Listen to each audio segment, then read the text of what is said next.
Welcome to Beyond the Chutes in our podcast series, Quiet Enough to Ride. I'm Doug Simcox, and along with my co-host, Sam Swearingen, we're here to explore the rodeo mindset. This series is about more than just staying calm in the chute or focused during a run. It's about building the mental muscles like resilience, confidence, and clarity that help you improve your game, reduce stress, and achieve your goals, both in the arena and in life. Because the truth is, we rodeo as we live. The same mental toughness and focus that drives success in competition can shape every part of your life. Thanks for joining us. Let's dive into Quiet Enough to Ride. Welcome back to Beyond the Chutes and our episode number 10 of our podcast series, Quiet Enough to Ride. Before we dive into today's episode, we want to dedicate this podcast series to the teachers, coaches, and mentors. These are the people who inspire us, guide us, and challenge us to be better. Whether it's coach on the sidelines, a mentor sharing hard-earned wisdom, or a teacher shaping young minds, this is a series for you. Today we're diving into a powerful mindset framework that is called TED. TED. That's short for the Empowerment Dynamic, and it was created by author David Emerald. For me, it's a game changer, and it's a game changer for anyone looking to take control of their perspective, their actions, and their results, whether in the rodeo arena, on the wrestling mat, or on the racetrack, or in life. This episode is personal for me because my relationship with my friend David G. and his work has shaped how I approach challenges, growth, and leadership. It was also one of the moments of aha, flashes of brilliance, I think they call it, that gave me a new perspective on my personal growth, on my personal spiritual journey. Let me share how it all started. I met David G. back in 1990 in Concord, New Hampshire. He was visiting his brother Bob, who was my boss and mentor in the audio-video retail business that we ran in New Hampshire and Maine. And Bob and we also ran together every Sunday morning. We'd go out for about a 3-4 mile jog. At the time, I was riding saddle broncs, and my focus was entirely on physical conditioning. I was doing weightlifting. I was running every day. I was watching my diet. I was managing the demands of rodeo life. And our Sunday runs, for me, were kind of a reality check. From where I was on my physical conditioning, and more importantly, yes, it was about the wonderful breakfasts that followed. We had great food and an opportunity for kids to play together, and even better conversations were had. One Sunday, I think it was in 1992, I pulled into Bob's house, and there sat a Toyota MR2, and it had Ohio license plates on it. And Bob's brother, David, had come to visit, and he was going to join us on our run. So we set out, and I'm like, we'll see what this guy can do. He's probably not running as much as Bob and I are running. We were trying to run 5 days a week, every week, and then a big run on Sunday. And the route that we ran took us down through Concord. So Bob's house, which was out in the country, and then we'd run down into Concord proper, and we'd run across by the high school, and then it always ended up on Fisk Hill. And Fisk Hill was probably, I'm going to say 10 miles long. No, that's not right. Probably a mile long, probably a 30% grade. It was crazy. It was crazy. It was steep. It was uphill, and I had never been able to run it. I think no matter what I did, I never got in condition enough to run it. And I think 90% of it was my perspective, my mindset. When I hit the bottom of that hill, the thought of not being able to do it probably played pretty loud in my brain, looking back on what I've learned over the years. So wonder if David can keep up with us. And to that point, son of a gun, he was running, keeping pace with us. and kind of lagging back just a little bit.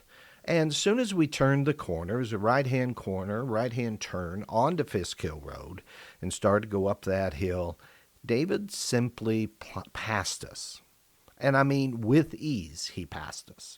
And just this constant, this very regular pace that didn't vary, it didn't go fast, didn't go slow, it didn't vary. It was a very determined pace. And he ran all the way to the top of the hill. Now, I was lucky if I could get halfway up the hill.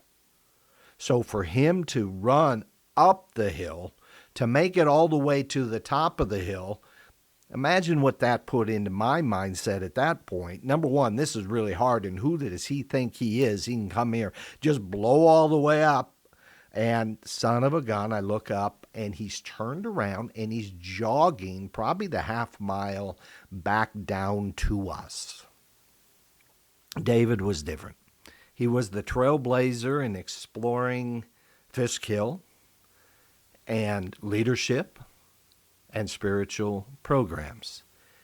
And when he did something, he didn't just dabble. He put it in his mind, and he put the course where he wanted to go, and he got serious about it. He immersed himself. He learned. And what was so cool is then he shared what he discovered with others. And that moment, and I talked about this probably 20 years later, maybe 25 years later, that moment was a metaphor for David and my relationship. David was always a step ahead. He was always a trailblazer. He was introducing new ideas. He was finding new programs and challenges that pushed him to grow. And as he shared these challenges and these stories with me, pushed me to grow as well. And that included his work on this book, Ted, that we're going to talk about. And David, just for background, did a lot of spiritual study. He studied with several teachers in California, and he actually went to Nepal and spent, I think it was 2 weeks in a cave in Nepal. And he introduced me to these teachers, both in programs and through books. You've heard me talk about Eckhart Tolle. He was made famous, of course, on Oprah Winfrey. And his book, one of the first books I read, probably read that when I was serious about spiritual study, probably read that in 2008.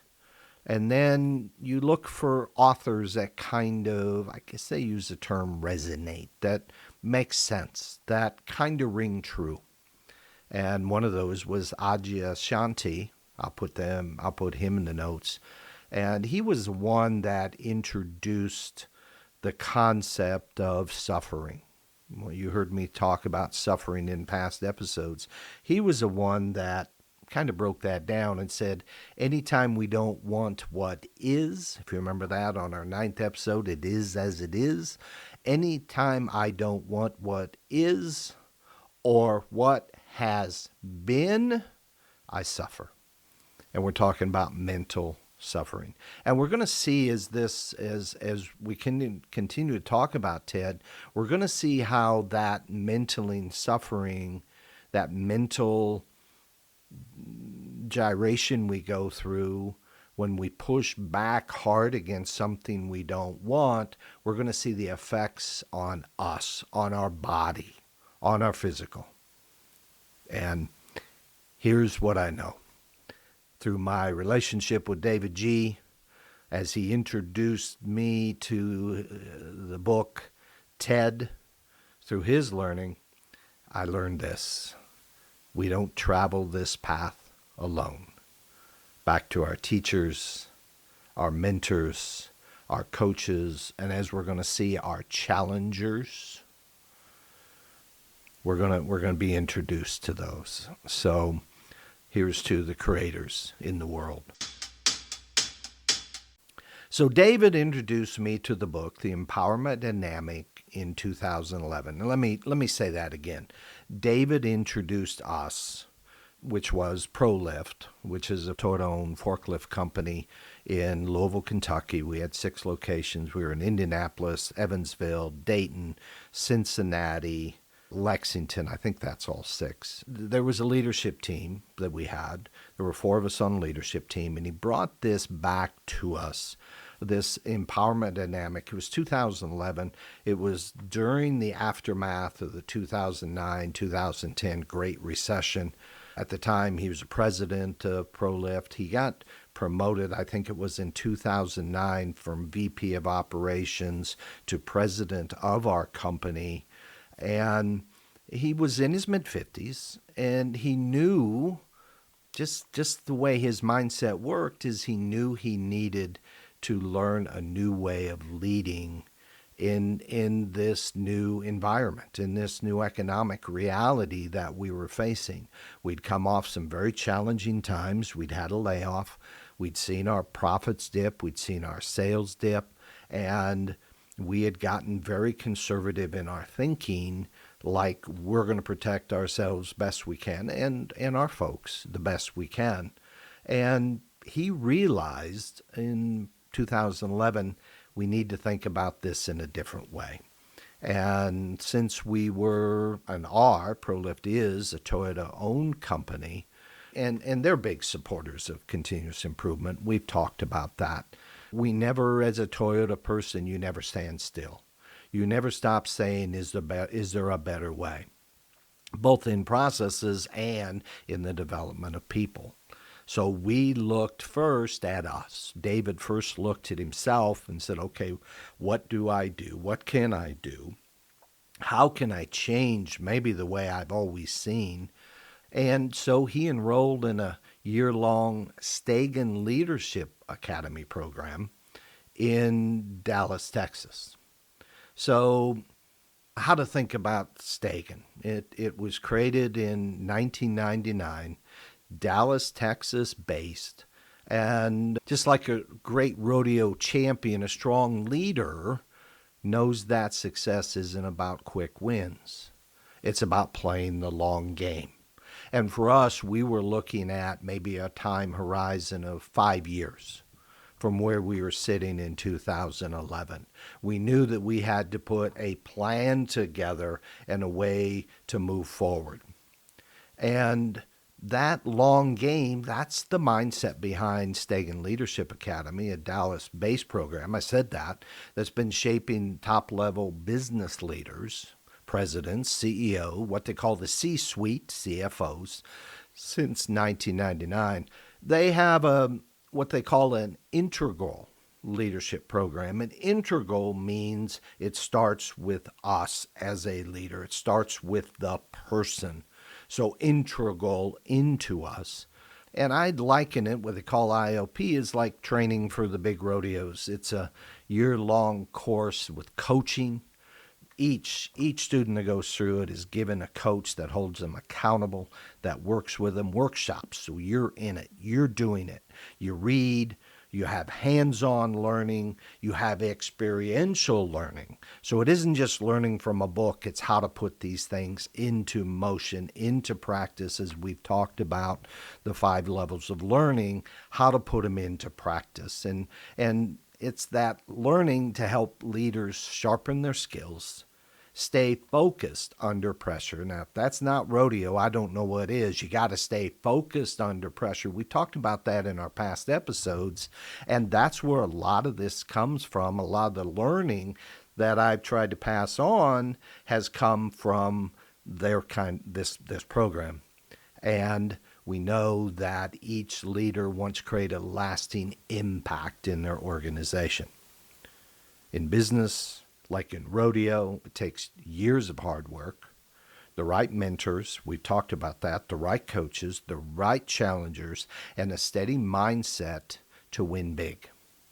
And Stagen teaches leaders to think the same way, building long-term success instead of chasing short-term results. It's about the long game. And they also offer advanced training. And David went to this, ultimately went on to take their advanced training.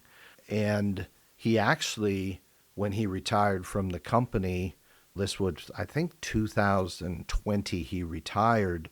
He went on, became an instructor for Stagen, a teacher for the Stagen Leadership Academy. I'm going to put it in the listener notes. If you're interested, you can check him out at Stagen, STAGEN.com.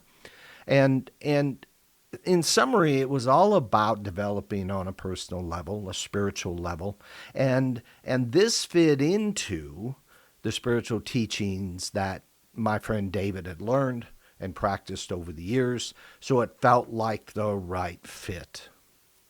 So as he began his coursework, and again, this is 52 weeks long. This is serious. I mean, it's a lot of time, a lot of practice.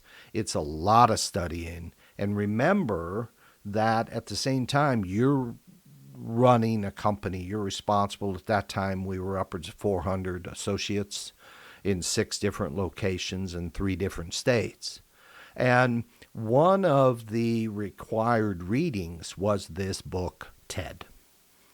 And David will tell you, and I heard him tell this story as we presented this inside the organization, he will tell you he flat didn't see the value of the book. He read the book, didn't get it, said, it's got to be something better than that, and he pushed back against it to his coach. Thank goodness he had a coach, because the coach simply looked at him and said, if you don't think you have drama in your company, you're wrong. So David, a bit challenged there, right? We're going to talk about coaches and challengers and creators. We're going to talk about all that. David read the book with a new perspective. And as we have talked about when we did our 5 levels of learning episode, he had to learn it and practice it without thought. That's level 4, conscious competence. And then he says, if I'm going to bring this back, I've got to learn it to teach it, which I'm telling you is one of the biggest steps in learning. It is very, very challenging, because what has to happen is I've got to be able to do it at a very, very high level. Then I've got to be able to teach it. And it's simply, I can do this thing with ease. In this case, I can put these concepts into place. I can watch. I can learn. It's a playground. And through my learning, I reinforce my thinking, and my mastery deepens. And then finally, I can teach others. So when he came back with the book, he first presented it to our 4-person leadership team. And we studied it, and we read it, and we looked at it, and we looked at it from all different kinds of corners, and we put it into place. We started to try to do our best to use the language, to study it, to share, to think from it, and then we moved it on to our senior management team. And so by the time we were through the senior management team, we were through probably about 45 people, 45 individuals. And then I'll never forget, Bob, one of our sales managers in Cincinnati, raised his hand and said, "Hey, what if you came and taught this to our sales people?" He was a sales manager. "Come out and teach this to my selling crew." And about a year into this new program coming in, this TED program coming in, I joined him as a co-facilitator, and together we presented TED to all of the new hires. They would spend about 6 hours with David and I, and it was some of the best days. When I look back on it, some of the best days in my career were spent with these folks, and the surprises that would come from the room, the learning that I would get from the room as I facilitated. There's a saying, as we teach, we learn. And there wasn't a single time, and we probably did 20-some sessions, I don't know. There wasn't a single time when I didn't come away and David come away and go, "Did you get this part?" Or I can remember standing up in the front of the room talking about a concept. Somebody would mention something from the back of the room, and I'd be like, whoa. I've never connected what he or she just said to what I'd learned. And it's almost like there's something really cool comes out of the back of the room, something really cool that came from my thinking, and what resulted was this synergistic effect, which synergy is the whole is greater than the pieces that join it. So there was this phenomenal new thought that blossomed, and I was always amazed.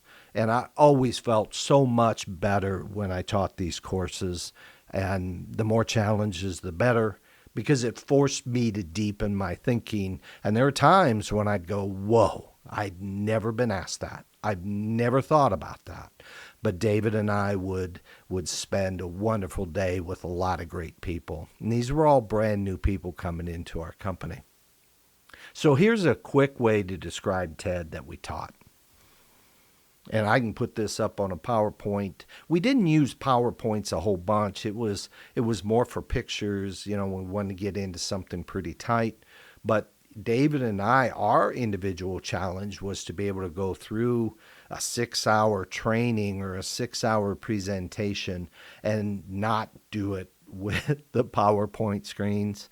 And the reason for that is the people, they can read it. I don't need to re-say it. It's already up there. I don't need to read it to them. So that was a challenge that we had. And over the years, it got to be a lot of fun.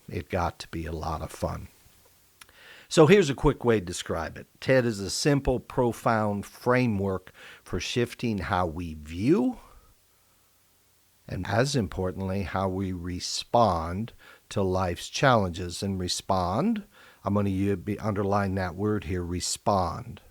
Another word could be react. I want to be very clear here. I want to talk about responding and not reacting, because react is without thought. I react. Okay, space act.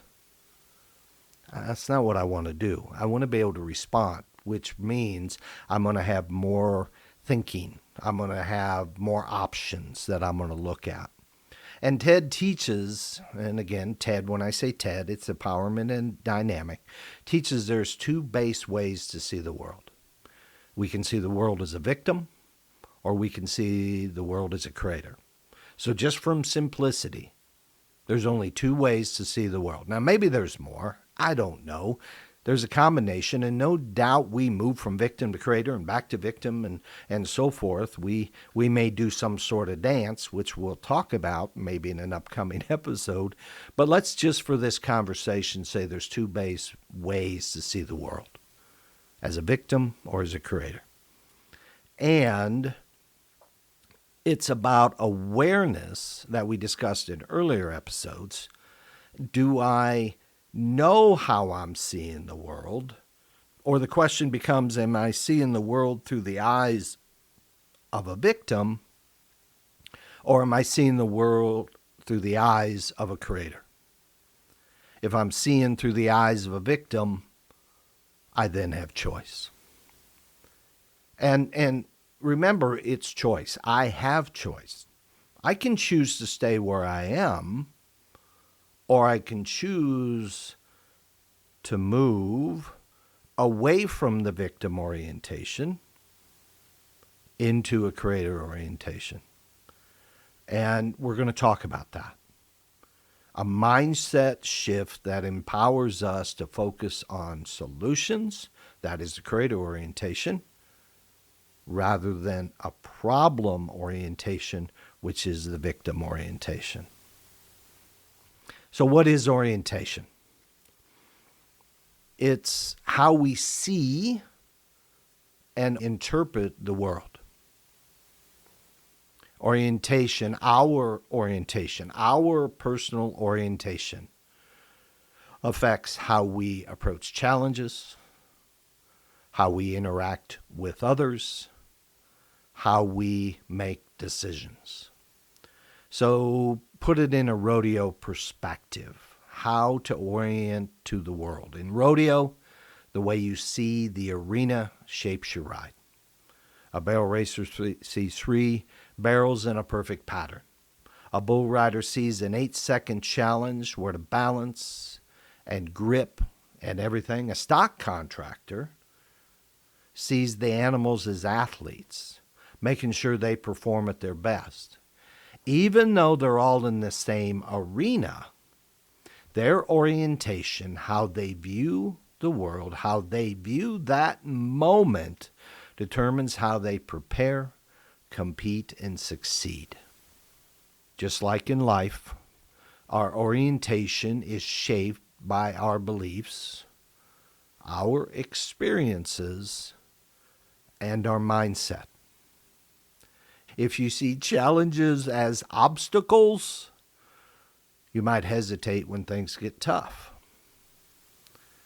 But if you see them like a cowboy does, just another bronc to ride, you'll be more willing to hold on, adjust, and keep moving, keep pushing forward.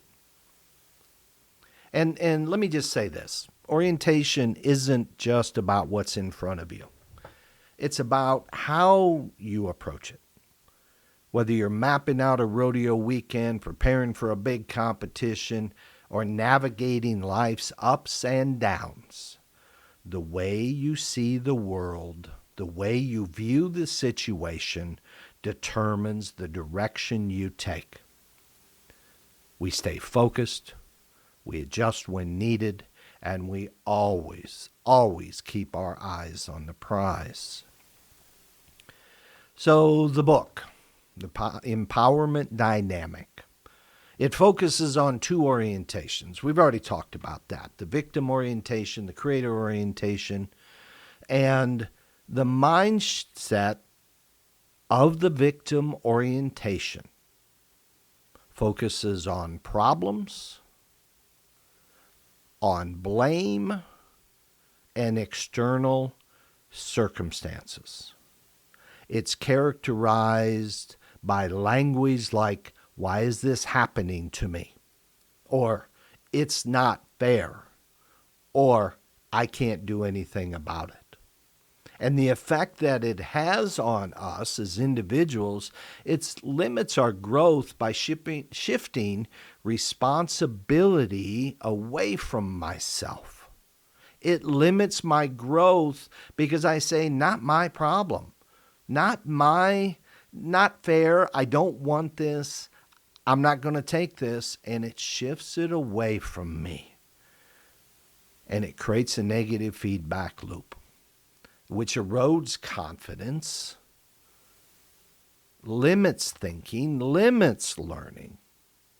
In rodeo, for example, a victim might say, the bull I drew was impossible to ride. Or the bull I drew is impossible to ride. And the effect is the mindset then blames the external factors, removes my personal responsibility, and prevents learning or growth. My confidence is shot, and I don't even want to get on the bull. Do I turn out? Where a creator orientation, a shift now. This mindset focuses on solutions, focuses on my personal responsibility and my desired outcomes. And it's characterized by me saying things like, what can I learn from this? How can I respond to this challenge? And what outcome do I want to create? The effects are, in me, it encourages resilience. We've talked about resilience. It encourages adaptability, getting it done, adjusting, doing what's needed, in the moment, doing what's needed. I might need to learn something new and something different so that I can adapt to this. And it builds confidence through my personal accountability. I don't want to turn it away. It's not that I don't want this.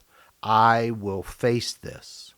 In rodeo, creator says, the bull is tough, but I've studied its tendencies and I've prepared better. Let me see what I can do here. The mindset frames challenges as opportunities for growth. We talked about that earlier. The past is only good enough to teach us what it is we need to learn, and we don't need to dwell on it. And a creator orientation says, let me learn. Let me learn. I'm going to be stronger when I do it. So how can I shift? How can I shift from this victim orientation? And there are times, I'm telling you, I am caught up in the victim orientation. We all are. It's the human condition. However, if we have an awareness, we can shift. We can say, I want to shift to another way, which means I'm going to shift to another way of thinking, which is shift to the creator orientation or shift to the creator mindset. And David, my friend, taught us that language matters, especially the words we use with ourselves. Victim language reinforces helplessness, while creator language builds empowerment. Hence the name, the empowerment dynamic. I am empowered. We'll talk about that more in future episode. So an example of shifting my language in rodeo, I might say as a victim, the weather ruined my run. And a creator says, I'll adjust my strategy for muddy conditions next time.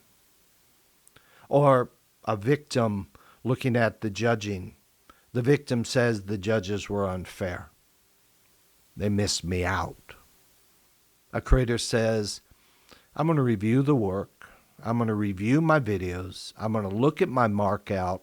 I'm going to go do the work to ensure my performance leaves no room for doubt that I mark the horse out.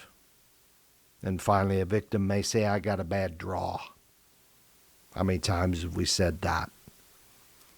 Or and the creator in that same situation might say, the draw is a challenge, but I'll give it my best shot and learn from it. Now, one of Ted's, the Empowerment Dynamics, key teachings is that perspective is everything. Two people can face the same situation and interpret it entirely differently. For example, two bull riders draw the same challenging bull. One sees it as an opportunity to score big. The other sees it as a disaster waiting to happen. The perspective, the mindset, how you view the situation, how you orient to challenges. I'm being selective here. Challenges. How you orient to challenges shapes your experience and your outcome. So how do we put Ted into play in rodeo? Here's how you can do it in your rodeo journey. Number one, recognize your orientation. Remember, we said it all starts with awareness. I remember we would start our TED training, and again, this is 6 hours long, and we might ask the group, what are you looking to take away from today? We're going to spend 6 hours together. Many of them had read the book. They generally knew what we were going to discuss on the day. What is it you want to take away? And David would look at me and say, Doug, what do you want to take away? What are you talking about? I'm the co-facilitator. What do you want? And quickly I learned what I wanted when I really stopped and what I really, really looked at. What I wanted for these folks was I wanted to understand awareness. That we can look within ourselves, we can quiet ourselves and turn ourselves down enough to be able to see, what am I doing? How am I thinking? That awareness that we talked about in earlier episodes. So we want to recognize your orientation, which is another way of saying we want awareness about our orientation. When faced with a challenge, ask yourself these two questions. Am I focused on the problem or the solution? Am I speaking in victim language or creator language? Let's be honest with ourselves. We can fool a lot of people. Let's not fool ourselves. What is my orientation as I look at this event, this issue that I am facing? Am I focused on the problem or am I focused on the solution? One of the things that I took away from one of the readings somewhere, they said, we don't have problems, we have issues that we need to solve, that we need to take action on.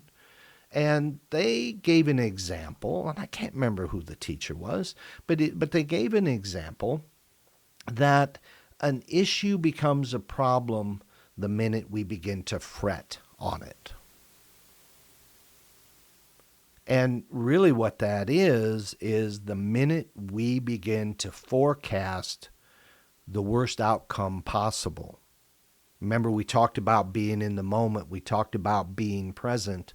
Well, if I'm thinking about the future and the possible outcome of this issue that I'm facing, and I worry about it and I fret about it, I think we said this in an earlier podcast, worry's like sitting in a rocking chair. It gives you something to do, but it doesn't get you anywhere. And worry is a form of mental suffering. So let's be honest with ourselves. Are we focused on a problem, on what we don't want, or are we focused on the solution? And all I got to do is watch myself talk, or hear myself talk as I speak it. Am I speaking in a victim language or creator language? So we can reframe this thing that we're facing.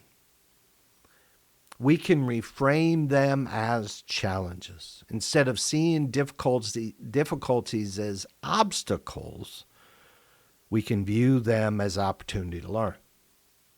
That little bit of shift from an obstacle to an opportunity.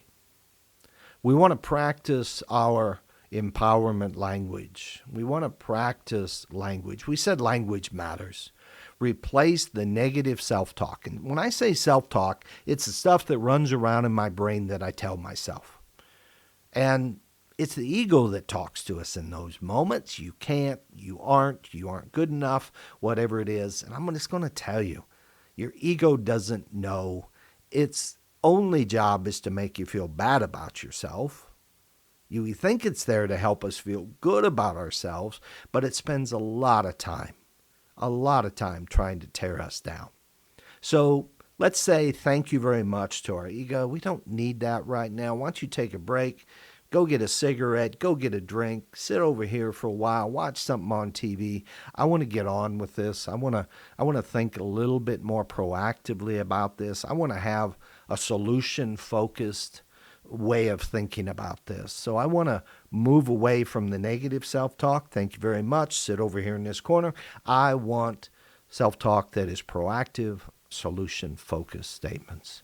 And then here's where the money matters. Here's where the rubber hits the road. Whatever saying that is, we begin to visualize our desired outcomes. Remember we talked about Maxwell Maltz, psychocybernetics. We visualize what we are going to do. We visualize the desired outcomes. We focus on what we want to achieve. We focused on what we want. Not what we don't want, not what we want to avoid. We focus on what we want to achieve.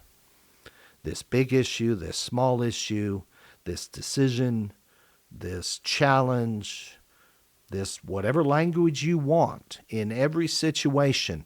This is an every minute of the day thing. Awareness, choice gives us our power. And here's what I'm going to say.